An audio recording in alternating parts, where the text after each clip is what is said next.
Washington, the McLaughlin Group, the American original. For over 3 decades, the sharpest minds, best sources, hardest talk. Issue 1, a deal with the devil? They don't talk to anyone unless he's a puppet, and they easily trample over the international law, which is about our sovereignty now. So they don't talk to us, we don't talk to them. There's no dialogue. There's, let's say, information, but not dialogue. 4 years since Syria entered a brutal civil war in which UN estimates suggest over 220,000 have been killed, President Assad of Syria is sounding confident, facing the hyper-aggressive terrorist army of ISIS, otherwise known as the Islamic State or ISIL, and the fragmentation of the so-called moderate rebels who oppose Mr. Assad. Western leaders have decided that defeating ISIS is the priority. Here's what Secretary of State John Kerry said last weekend. We are working very hard with other interested parties to see if we can reignite a diplomatic outcome. Why? Because everybody agrees there is no military solution. We have to negotiate in the end. That's a big change from what President Obama said 2 years ago. Back then, he said Assad had to go. That the only way to bring stability and peace to Syria is going to be for Assad to step down and to move forward on a political transition. Today, President Assad says President Obama has realized that supporting anti-regime rebels was a mistake. He said it's a fantasy. We all know it's a fantasy. Even in the Western media now, they are talking about the ISIS and al-Nusra and al-Qaeda affiliates, organizations and groups prevailing the ground. It doesn't happen suddenly. It's illogical, unrealistic to have suddenly shift from moderate to extremist. You have the same grassroots. Question, facing the ISIS threat, is it time to make a deal with Syria's President Assad? Pat Buchanan. John, the United States looks on ISIS and al-Qaeda as enemy number 1, but we've got allies, the Israelis, the Saudis, the Gulf Arabs, even the Turks to a degree, who think Assad is the main enemy. I think we're right, and in any event, we ought to act in our interest. And the one party we can't negotiate with, and we can't have any part of leadership or ownership, is ISIS. So I think the fact that the United States has failed in its effort to dump over Assad, he has survived, he is fighting, he is killing the enemy. I think we ought to deal with him and tell the other allies we've got that, look, we're acting in our own interests here and we're going to do it. And while we appreciate your advice, we'll take our own. Hello. I think the deal's already been made because he's remained in power. There's no active effort on the part of the U.S. to remove him. The U.S. is trading information with the Assad regime in order to bomb ISIS and restrain the territory that they're taking. I don't know if it makes sense to make that deal explicit. I think it's implicit. I'm not sure that empowering Assad and saying, you know, we're behind him as the leader going forward makes any sense, because his brutal regime basically laid the seeds for the revolt that has now transformed into ISIS. And he's saying that these elements were there from the beginning. I don't believe that. Tom. Yeah, I think Ellen is right that the deal has actually already been made. There is some sharing of intelligence. The problem is, and why I would disagree with Pat, is that in the long term, all these issues, whether it be Iran, ISIS, are all bound up together. They're products of two sides. On the one side, the Iranian Khomeini ideology, presenting the expansion of Shia theological power. On the other side, ISIS, presenting the expansion of Salafi jihadist power. And what they're trying to do is to politicize sectarianism, which is to say that they are trying to force Sunnis to say your only mechanism for empowerment is to go to ISIS, and Shia, your only mechanism for empowerment is to resort to Iran. And why that matters specifically in Syria is that with 220,000 massively, predominantly Sunnis killed, were the United States to engage in any kind of serious formal relationship with Assad, or even a serious informal relationship, it would fundamentally delegitimize our ability to cool those sectarian tensions, to present political moderation, which we can do. Again, three, for example, Sunni major political parties in Iraq. That's the kind of thing we have to empower. We make a deal with Assad, that dies, and the two people who would benefit most, obviously Assad, but Iran, ISIS, and this continuing cauldron of terror that is destabilizing the world, as we see in Tunisia and Algeria, Tunisia and Yemen. Well, you pulled all that together, haven't you? Yeah, more. Right. Exit question. Wait, may I just make a Mort- comment or Mort's two got a here? Oh, I'm sorry, Mort. You're doing it alphabetically, Good as to I see you always here. say. Look, thank you. Comparing Assad and ISIS reminds me of that great line about it's the evil of two lessers, okay? I mean, we have two terrible sides going at each other, in a sense, a plague on both their houses. I don't know that we can get involved with Assad, but we sure as hell can't just stand by if it gets too far, because it's going to spread through the whole region if we aren't careful. So we cannot get too close to Assad, and of course we can't. Mort, we're getting closer to Iran, because Iran, Assad, and Hezbollah, much as we dislike them, much as we believe they've engaged in terror and they've engaged in slaughter, they are the main people now fighting ISIS and Al-Qaeda. Even the Houthi rebels in Yemen are attached to Iran, but they're the only ones fighting. Our allies, the Turks, the Saudis, even the Jordanians, the Gulf Arabs, they're not fighting, they're just telling us who we should fight.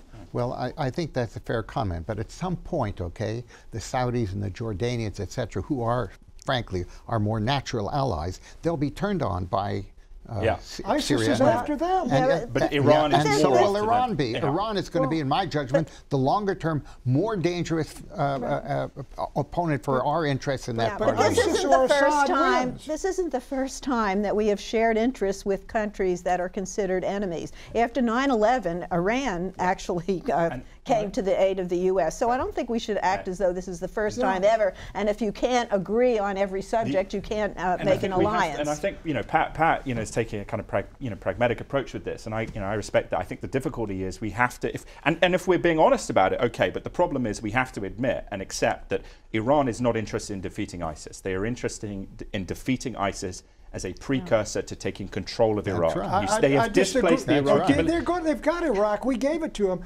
Iran will move as far as the Shia go.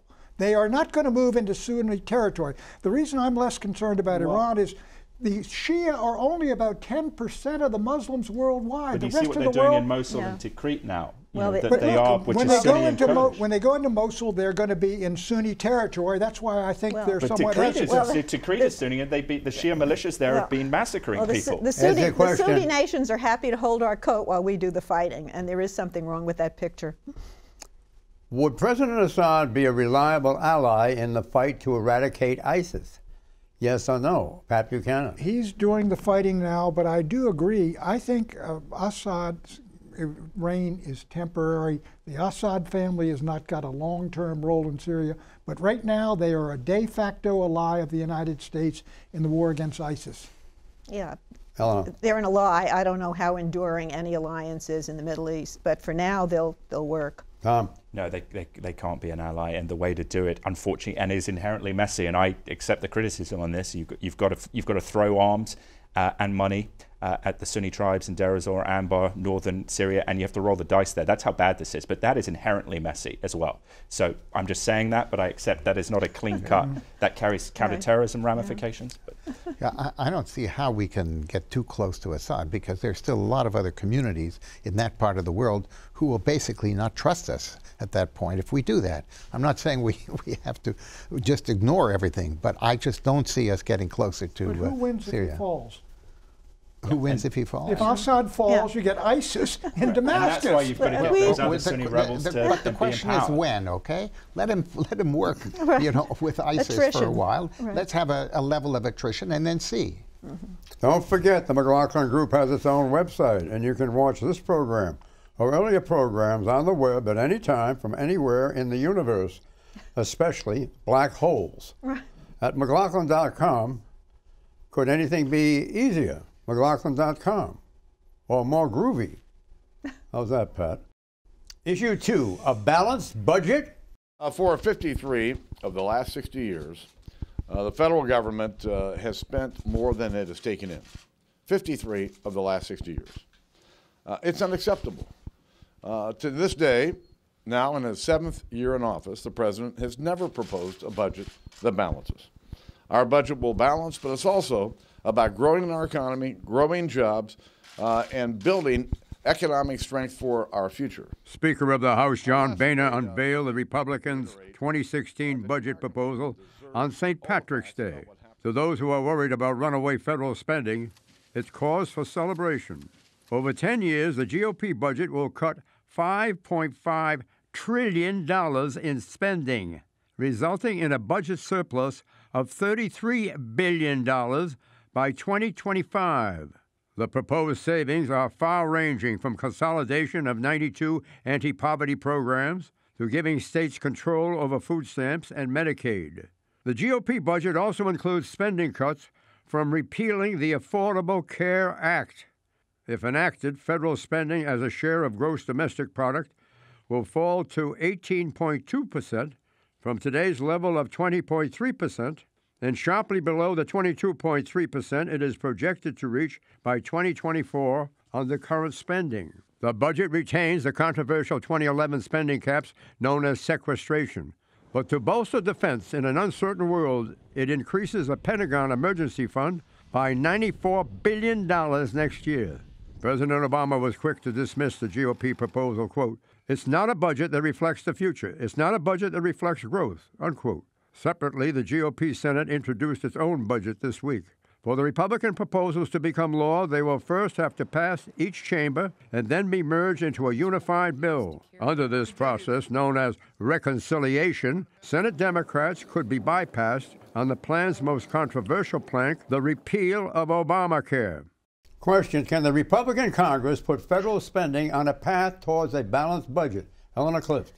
The Republican budget is a joke. The Republicans can't agree among themselves. You have the deficit hawks versus the fiscal hawks versus the security hawks, the defense hawks.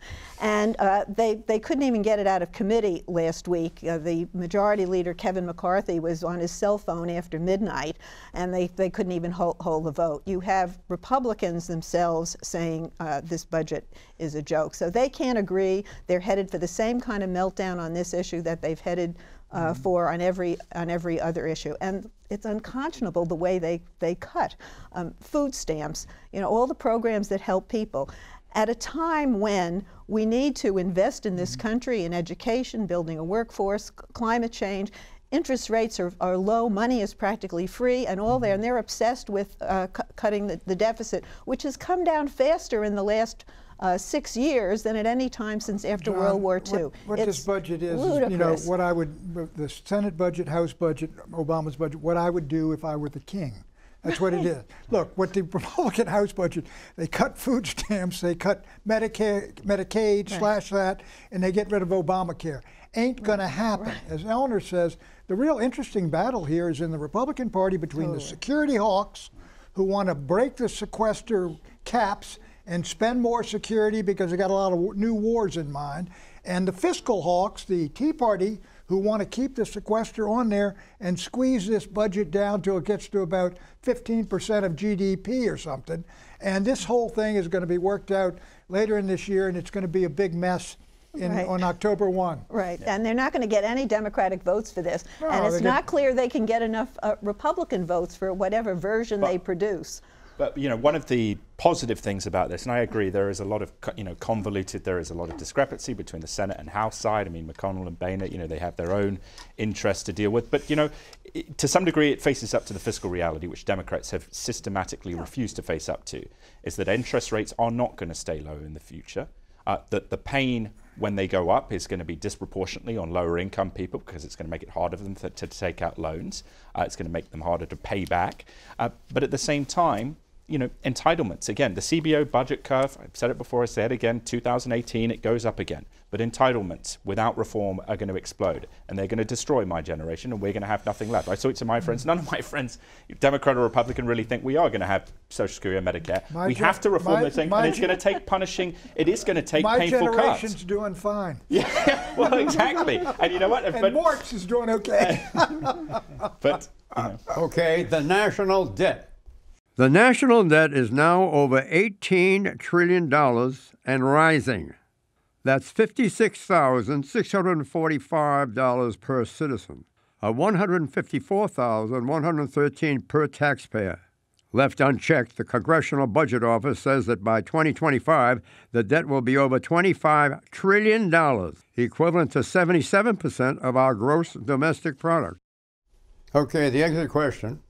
Are we in for another year of budget gridlock and rising red ink? Yes or no, Pat Buchanan? Yeah, they're going to get to the end of the year and they're going to work this thing all out and kick it over in a couple of continuing resolutions.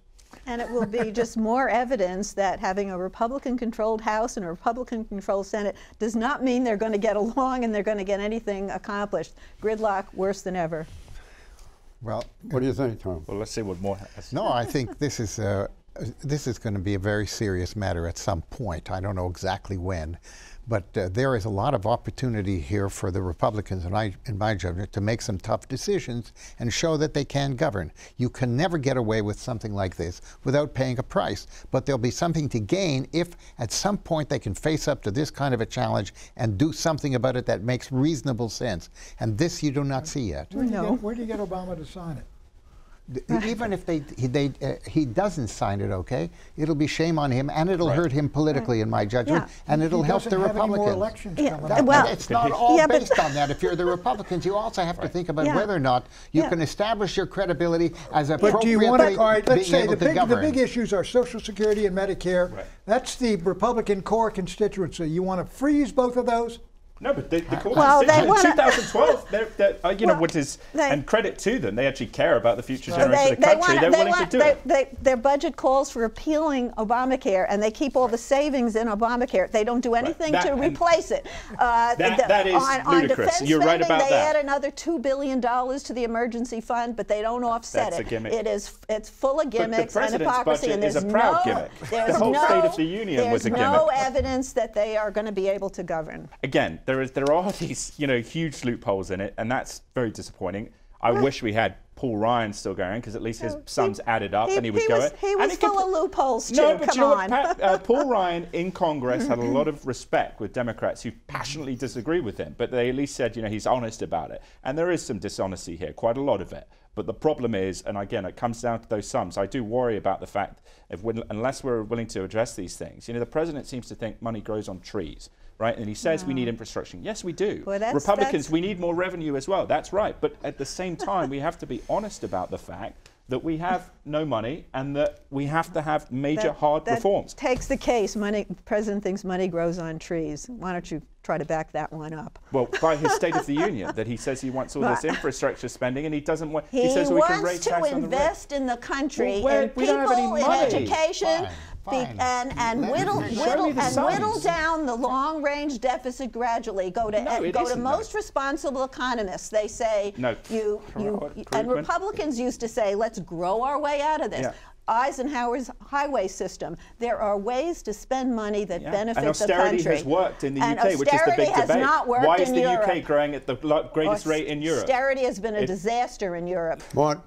Look, sooner or later we're going to have to address this issue because, frankly, we are really creating and digging a deeper hole for the next generation of Americans because they're going to have a much larger problem to deal with if we continue to just let this kind of ride with us. Look, you got 5 major items: Medicare, Medicaid, Social Security, defense, and interest on the debt. What are you going to cut seriously? Neither of these parties, Democrats won't do Medicaid, Republicans aren't going to do, nobody's going to do Medicare, nobody's going to do Social Security, even cap it. Interest on the debt, you can't do it. As you mentioned, interest rates are going to be going up. National defense, you got Republicans who want to spend more and more because they got more wars in mind. So you cut discretionary spending, which includes medical, well, that's what this budget does. The Republicans do that. I mean, they wipe out medical research. They do all kinds of things that people want. Well, you know, you can say people want. There is going to be a point at which all of this collapses. And if somebody is not able to lead the country to try and avert this kind of a thing, we're in real trouble. The European Union is already there. They're spending 49% of GDP spent by government. Greece is 59%. That's where we're headed. Well, you don't collapse it on the backs of working people. There are lots of I'm not saying you do it that way. Fat cat money that can be done away with. There's a lot of billionaires that can pay more in taxes. Maybe someday can come together. And that's also part of it. The whole 400, the whole 400. But here's a fact, though. This matters. I'm always in favor. I really am. Facts matter. I am too. Medicare recipients now, according to, there's a Washington Post reference to the study. People can Google it. 3 times. They get out 3 times what they put in. Now, to some degree, they probably should get out more than they put in, because that's the system. And I agree, we have a safety net there. But the system at the moment is fundamentally broken. That is a fact. It needs addressing. I believe the Obama administration made it more costly for seniors on Medicare, and I believe Republicans ran against him on that. So let's look at the politics here. Let's not just spout cliches. Okay, but the president has proposed no entitlement reform. Issue 3, Netanyahu, take 4. השגנו ניצחון גדול לליכוד. This week, Prime Minister Benjamin Netanyahu of Israel won a 4th term in office after a hard-fought election that ended with the highest voter turnout in 15 years. Mr. Netanyahu's right-wing Likud party defeated a coalition of liberals. Mr. Netanyahu's successful strategy had 3 parts. First, he focused on national security. Second, he fostered doubt about his opponents. And third, he played up his support for religious nationalist interests like expanded settlement construction in the West Bank. Of course, this election will also have major international ramifications, with Prime Minister Netanyahu having ruled out his support for a Palestinian state and promising continuing resistance to the Obama administration's negotiations with Iran. U.S.-Israeli relations are likely to be increasingly stormy. Indicating as much, President Obama took 2 days to offer congratulations to Mr. Netanyahu. Moreover, reports suggest that non-governmental groups linked to the Obama administration had actually been opposing Mr. Netanyahu's campaign behind the scenes. And now that the election has concluded, Obama administration officials are warning that the Israeli government must renew its commitment to a 2-state solution with the Palestinians. Absent such a commitment, they're hinting that the United States will drop its traditional protection of Israel from UN censure. Question: what does Prime Minister Netanyahu's re-election mean for America? Lord Zuckerman. Well, in the first place, there's something about this introduction that I'd like to straighten out. What he said was he would not want today, and that word today was in his exact comments, to go ahead with the recognition and the dealings with the Palestinians, primarily because he said they're very, shall we say, disorganized, to put it mildly, and they're still very threatening. And he specifically stated within less than 2 days that he did not mean that he will not do it. He said today, and today is not tomorrow. He just said for today because of the conditions that he has to deal with in terms of the radicalism in the Palestinian community and in the Arab world around him. And that's why he didn't think it was a timely way to do it. But he said it in the wrong way. He never should have said it in the first place, don't get me wrong.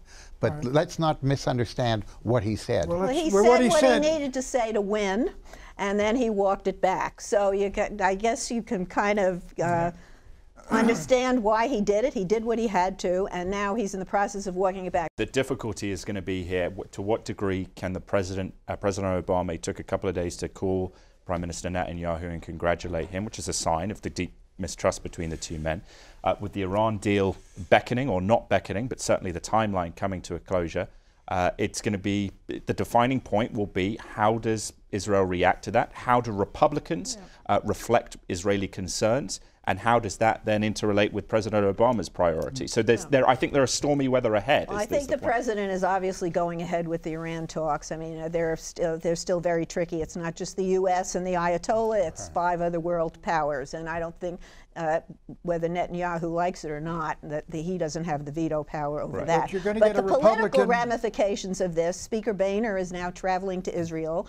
I think there has been something of a schism opened up among American Jews. They're not fully comfortable with Netanyahu. They're not going to walk away from him. Hillary Clinton, how does she deal with this? She's a strong Israel supporter. She doesn't want a headline that says that she breaks with the president. Excuse me, that breaks with the president over Israel, but she doesn't want a headline that she's breaking with Israel. Politically, it's very short term, tricky. the Republicans are going to win because they only usually get 20% of the Jewish vote. Most they get is 35%.